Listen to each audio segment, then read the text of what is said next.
Welcome back to Simple English Stories. Thank you for listening. This channel is for English learners who want to improve their listening with slow, clear, simple English. Every story follows one person through one ordinary day. Today we meet a new character. Her name is Priya. She works at the front desk of a hotel. Every day, new people arrive. Tired travelers, happy tourists, nervous business guests, and Priya welcomes every single one of them. This is her story. Find a comfortable place to listen, and let's begin. My name is Priya. I am 25 years old. I work at the front desk of a hotel called the Linden. It is a medium-sized hotel in the center of a city called Bristow. Not too big, not too small. 40 rooms, a small restaurant, a garden at the back with old trees. I love my job because every day is different. The hotel stays the same, but the people change. New faces, new stories, new questions. I never know exactly what will happen. Today I work the early shift, 7 in the morning until 3 in the afternoon. I wake up at 5:45. The sky outside is still dark, with just a thin line of gray at the edge of the horizon. I get up quietly, so I do not wake my flatmate, June. I wash my face. I brush my teeth. I look at myself in the mirror and practice a smile. This sounds strange, but it is true. A good smile in the morning becomes a natural smile by the time guests arrive. I get dressed in my uniform, a smart navy blue jacket, a white blouse, and dark trousers. A small gold pin on my jacket says, "The Linden." I tie my long black hair into a neat low bun. I check myself one more time in the mirror. Professional. Ready. I leave my flat at 6:20. The streets are quiet. The air is cool and a little damp. A street cleaner is washing the pavement outside a cafe. A delivery man unloads boxes of bread outside a bakery.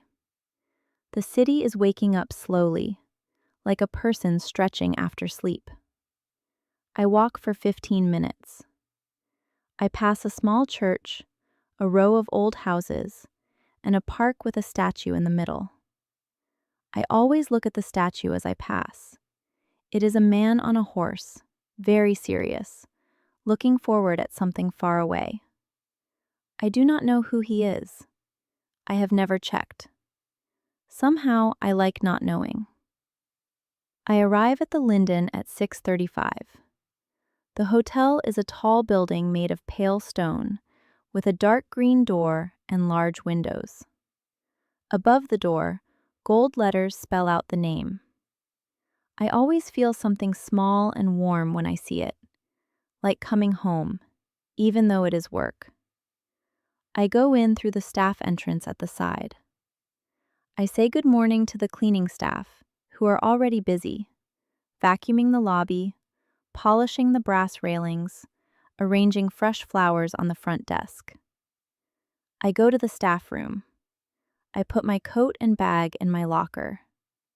I check my appearance one final time. Then I go to the front desk to take over from the night receptionist, a tired-looking man called Marcus. "Morning, Priya," he says, rubbing his eyes. "Quiet night. 2 late check-ins. No problems. Room 12 called about extra towels at 2 in the morning. I sent some up. Otherwise, nothing." "Thanks, Marcus. Go home and sleep." "I plan to," he says, already walking toward the staff room. I look at the computer screen. Today we have 14 checkouts in the morning and 11 check-ins in the afternoon. A busy day, but not a chaotic one. I like this kind of day, full but manageable. I check the reservation list. I see names, dates, room numbers, special requests. One guest needs a room with no stairs, an older woman. One guest is celebrating an anniversary. They want flowers in the room. One family with 2 children needs an extra bed. I write everything down in my notebook. Preparation is everything in this job. At 7:30, the breakfast room opens and guests begin coming down for breakfast. Some stop at the front desk on their way. A man in a business suit approaches first. He looks stressed, checking his watch every few seconds. "Good morning," I say warmly. "How can I help you?" "I need a taxi to the airport. Now. Well, in 20 minutes. "Of course," I say calmly. My calm voice usually helps nervous guests relax a little. "I will call one right away. Would you like me to confirm your checkout at the same time?" "Yes, please. Thank you." I call the taxi company. I prepare his bill. By the time the taxi arrives, he is calmer, and he even smiles when he says goodbye. "Thank you for your help," he says. "You made my morning much less stressful." "Have a safe flight," I say. Next, an elderly couple approaches. They move slowly, holding hands. The woman has white hair and kind eyes. The man uses a wooden walking stick. "Good morning," says the woman. "We are checking out today, but we wanted to say thank you. We had a wonderful stay. The room was lovely and the breakfast was delicious." "I am so happy to hear that," I say, and I mean it completely. "Did you enjoy the city?" "Very much," says the man. "We walked along the river every morning. 40 years married, and we still hold hands when we walk." He smiles at his wife. She laughs softly. 42 years, dear." 42, he agrees. I always forget the number, never the feeling. I process their checkout slowly, not rushing them. I do not want to break the small, beautiful moment they have shared with me. Not every guest is easy. At 9 o'clock, a woman comes to the desk with an unhappy expression. "The room is too noisy," she says. "I could not sleep. There is construction outside." I check the booking system. She is right.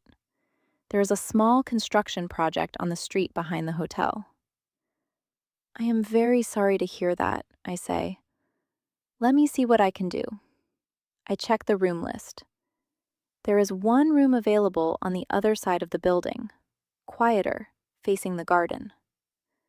I have a room on the garden side. No construction noise there. Would you like to move? Her shoulders relax slightly. "Yes, thank you." "I will also speak to the manager about a discount for the inconvenience," I say. "You should not pay full price for a bad night's sleep." Her expression softens completely. "That is very kind of you." I arrange for a porter to help move her things to the new room. 20 minutes later, she returns to the desk. "The new room is lovely," she says. "Thank you for your patience with me. I was not very polite earlier." "It is completely understandable," I say. "Nobody is at their best after a bad night's sleep." She smiles, a real smile this time. At 12:30, my colleague Daniel arrives to cover the desk so I can take my lunch break. Daniel is tall, calm, and always tells terrible jokes that somehow make everyone laugh anyway. "Survived the morning?" he asks, settling into the chair. "One angry guest, one happy couple, one stressed businessman," I say. "Normal day." "Sounds like a normal day," he agrees. I go to the small staff kitchen at the back of the hotel. I made a salad this morning. Chicken, lettuce, tomatoes, a boiled egg, and a simple dressing. I eat slowly at the small staff table, looking out of the window at the hotel garden. The garden is small but beautiful. Old trees, a stone path, a few benches, flowers in pots. Sometimes guests sit out there with their morning coffee. Today, a young couple is sitting on a bench, sharing a pastry, laughing about something. I watch them for a moment. I like this part of my job too. Not just talking to guests, but watching, quietly, the small moments of other people's lives. A hotel is full of stories, arrivals and departures, celebrations and disappointments, reunions and goodbyes. I finish my lunch and wash my container. I check my phone. A message from my mother asking if I am eating properly. I smile and reply, "Yes, Mum, salad today. I promise." I return to the desk at 1 o'clock. The afternoon is for check-ins. New guests arriving, tired from travel, excited for their stay, sometimes confused about directions or hotel facilities. The first arrival is the family with 2 children. The parents look exhausted. The children, a boy and a girl, maybe 6 and 8, are full of energy, looking around the lobby with wide, curious eyes. "Welcome to the Linden," I say, crouching slightly to be at the children's eye level. "Did you have a long journey?" "5 hours in the car," says the father, rubbing his neck. "That is a long time," I say sympathetically. To the children, I say, "Would you like a coloring sheet while your parents check in?" The children's eyes light up. I give them each a small coloring sheet with crayons, something the hotel keeps at the desk for exactly these moments. They sit on the lobby sofa, immediately quiet and focused, while I help their parents with the booking. "Thank you," says the mother quietly. "That bought us 2 minutes of peace." 5 hours in a car with 2 children deserves more than 2 minutes, I say, smiling. But I will take what I can give. She laughs, a real, tired, grateful laugh. At 2 o'clock, the anniversary couple arrives, the ones with the flower request in their booking notes. They are perhaps in their 30s, holding hands, both smiling in the slightly shy way of people celebrating something important. "Welcome to the Linden," I say. "Congratulations on your anniversary." The woman looks surprised. "How did you know?" "It is in your booking notes," I say. "We have arranged something special for your room." I do not tell them more. I want it to be a surprise. I process their check-in and hand them their room key. "Room 23, second floor. I hope you have a wonderful stay and a wonderful anniversary." About 10 minutes later, my phone at the desk rings. It is the room phone for 23. "Hello, this is the front desk," I answer. "This is incredible," says the man's voice, full of emotion. "The flowers. How did you arrange this so quickly?" "We like to make special occasions special," I say, smiling even though he cannot see me. "Thank you," he says. "Truly, this means a lot." I hang up the phone and feel that warm feeling again, the one I get when something I did, something small, made someone's day better. By 2:45, most of today's check-ins are complete. The lobby is calmer now. A few guests read newspapers in the armchairs near the window. The afternoon light comes through the tall windows in long, golden lines across the marble floor. I prepare the handover notes for the afternoon receptionist, a woman named Olga. I write down everything important: the anniversary couple in room 23, the family with children in room 8, the woman who moved rooms because of the construction noise, now happily settled in room 31. Olga arrives at 3 o'clock, exactly on time, as always.